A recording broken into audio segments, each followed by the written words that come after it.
இந்த பிரேக்கப்ஸ்க்கும் ஃபாட்ஸ்க்கும் நிறைய சிமிலாரிட்டிஸ் இருக்கு. அதாங்க கேஸ் வாய்வு. ஃபாட் ரெண்டு வகைப்படும், louder one, silent one.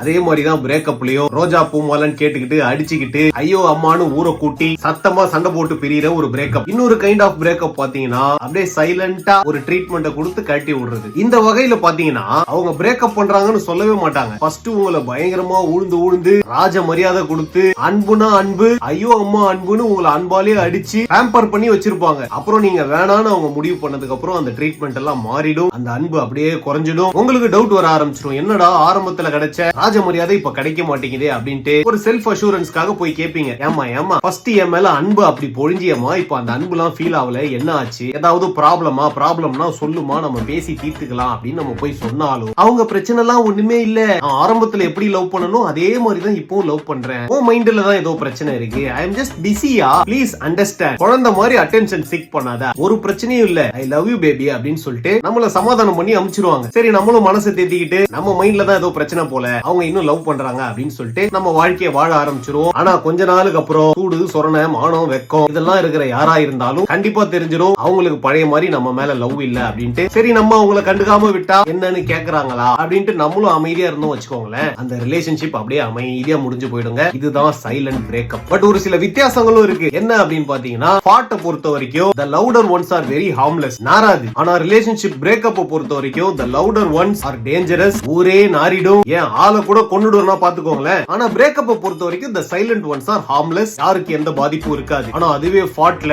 the silent ones are lethal. அதனால தான் எங்க ஊர்ல எல்லாம் சொல்லுவாங்க, கரடரா குசு ஆளை கொல்லாது, அமுக்கினி குசு ஆளை கொன்று விடும்னு.